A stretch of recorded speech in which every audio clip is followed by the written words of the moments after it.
गरीब का यीशु पर विश्वास।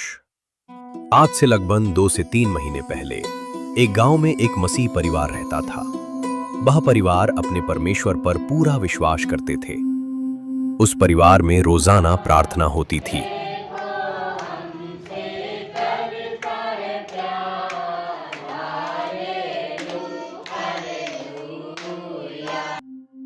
एक दिन ऐसा हुआ कि अचानक से उस घर में बड़े बेटे की सगाई हो जाती है।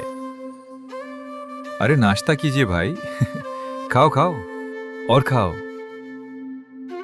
और फिर शादी की डेट भी फिक्स हो जाती है। वह परिवार बड़ी खुशी खुशी अपना जीवन बिता रहा था। और इस परिवार में इससे पहले एक बड़ी बेटी की शादी हो चुकी थी। 5 साल पहले हुई थी।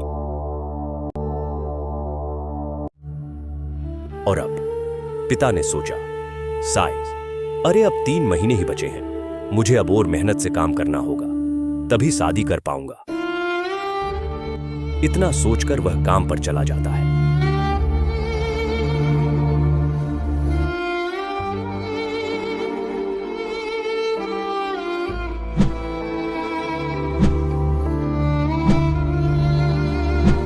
वह दिन भर कड़ी धूप में मेहनत करने के बाद अब शादी के सिर्फ 3 महीने ही बचे थे। अब पिता की टेंशन बढ़ जाती है कि पास में पैसा नहीं और अभी लोगों का उधार भी सर पर बोझ बना हुआ है। अब मैं शादी कहां से करूंगा? इसी टेंशन में ऐसा हुआ कि पिता की तबीयत खराब हो जाती है।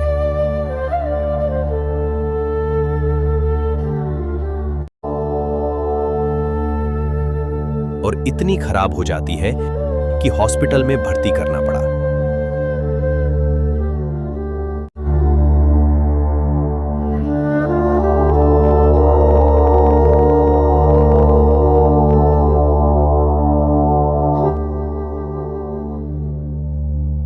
फिर परिवार ने और पास्टर ने मिलकर प्रभु से दुआ की, तब जाकर तबीयत थोड़ी ठीक हुई। लेकिन फिर 2 से 3 दिन के बाद घर लेकर आए तो तबीयत थोड़ी ठीक थी, लेकिन पास में पैसे नहीं थे। अब जो काम चल रहे थे वहां से पैसे लेकर इलाज में लगा दिए। अब कहां से होगी शादी?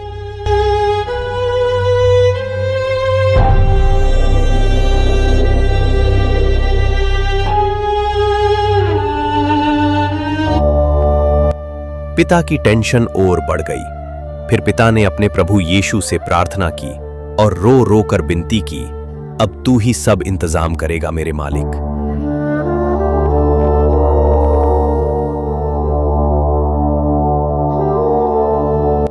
और फिर पूरे परिवार ने इसी प्रकार प्रार्थना की और अब वो रोज इसी तरह प्रार्थना करते थे।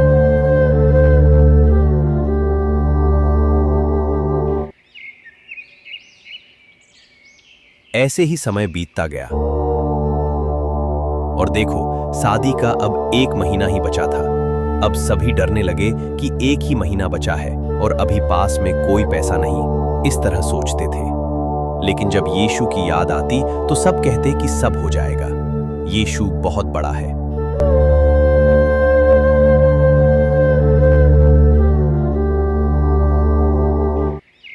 ऐसे ही समय बीतता गया और अब शादी के 20 दिन ही बाकी थे। अब देखो, पिता ने फोन पर किसी ब्याज पर पैसे देने वाले से बात की और 50,000 रुपए लेने को कहा, पर उस व्यक्ति ने कहा, दे दूंगा लेकिन किश्त समय से देते रहना। फिर पिता ने पूछा, कब देंगे आप पैसे? 15 दिन बाद दूंगा। तो पिता ने कहा, ठीक है। फिर पिता ने इसी प्रकार 3 जगह बात की।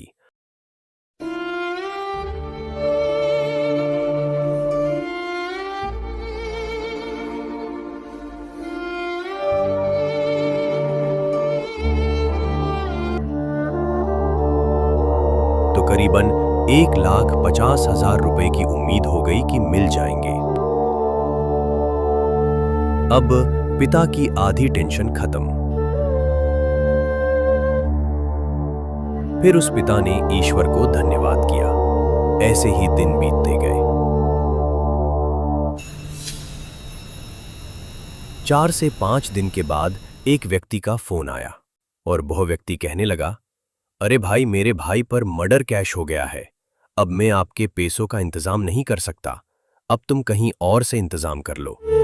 इतना बोलते ही उस व्यक्ति ने फोन काट दिया। और अब शादी के 15 दिन बचे थे। उस पिता के ऊपर क्या बीत रही होगी, आप सोच सकते हैं। और अब उन व्यक्तियों का भी फोन आ जाता है और उन्होंने भी मना कर दिया। अब तो पिता के पैरों के नीचे से जमीन खिसक गई हो। अब पिता टूट गया और अपने प्रभु से विनती करने लगा और कहा, हे प्रभु, तू अब कुछ कर। किसी को अपने रथों और किसी को अपने घोड़ों पर भरोसा है, लेकिन हमारा भरोसा केवल तुझी पर है यीशु। मेरी लाज रख। और फिर इसी प्रकार पूरे परिवार ने प्रार्थना की और फिर पूरे परिवार की प्रार्थना सुन ली गई। और देखो, अचानक उस घर में एक ऐसा व्यक्ति आया जिससे हमें बिल्कुल उम्मीद नहीं थी। नमस्ते अंकल जी। नमस्ते बेटा, नमस्ते। कैसे हो बेटा? कैसे आना हुआ आज? कैसे हो? मैं ठीक हूँ, आप सुनाओ, तबीयत कैसी है अब आपकी? फिलहाल तो ठीक है। दोनों में बातचीत हुई। वह आया और हालचाल पूछे और तबीयत को भी पूछा कि कैसी है तबीयत अब। तब पिता ने कहा, तबीयत तो ठीक है बेटा, तू सुन। इसी प्रकार दोनों में बातचीत हुई। फिर पिता ने अपनी बात रखी और कहा कि ऐसे ऐसे बात है। फिर वह व्यक्ति ने पिता से कहा, अरे आप टेंशन मत लो, मैं कुछ जुगाड़ करता हूं। फिर उसने कहा, हो जाएंगे 50,000 रुपए, तो हो ही जाएंगे। फिर इसी प्रकार 3-4 व्यक्तियों ने मदद की। और आप उस ईश्वर की महिमा देखो कि जिन व्यक्तियों पर उम्मीद थी उन्होंने साथ छोड़ दिया, और जिन पर उम्मीद नहीं थी उन्होंने पूरा साथ दिया। यही है मेरे यीशु का कमाल मेरे प्यारों। और फिर उस पिता ने ईश्वर का धन्यवाद किया। अब शादी करीब आई और उन पैसों से सामान खरीदा और मड़े के लिए सब सामान आ गया। लेकिन पिता के पास अब कोई रुपया नहीं था।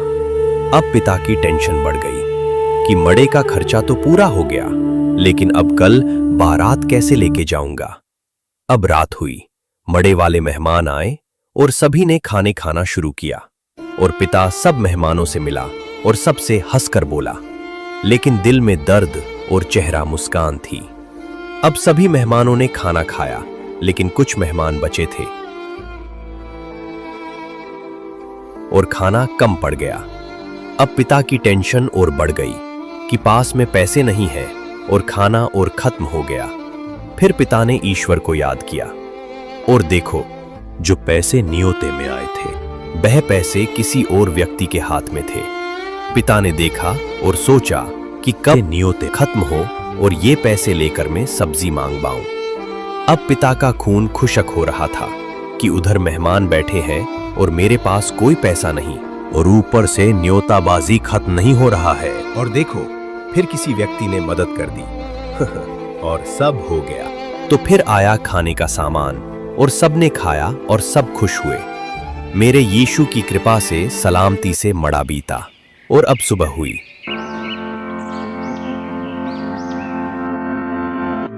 और देखो, अब पिता का हलक खुशक हो जाता है कि शाम को बारात जाएगी और पास में कोई पैसा नहीं है। अब पिता ने 3-4 व्यक्तियों से पैसों को कहा, लेकिन किसी ने मदद नहीं की। अरे भाई, आप कुछ पैसों से मेरी मदद कर देंगे क्या? अब पिता की टेंशन बहुत बढ़ गई कि 2-3 घंटों के बाद बारात जाएगी और पास में कुछ नहीं है।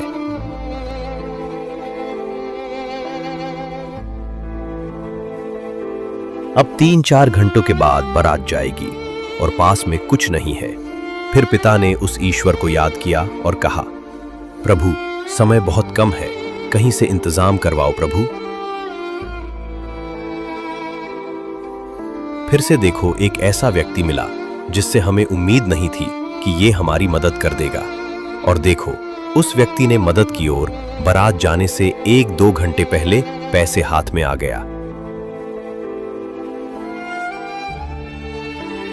और फिर उस पिता ने यीशु का धन्यवाद किया और कहा, हे पिता, तेरा लाखों लाख बार धन्यवाद।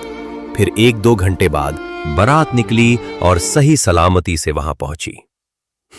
और सब काम अच्छे से हो गए।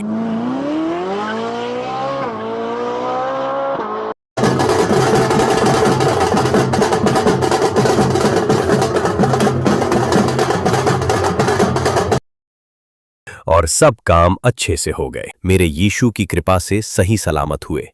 बिना किसी लड़ाई झगड़े के बारात सलामत से वापस आई। फिर उस पिता ने लंबी सी सांस ली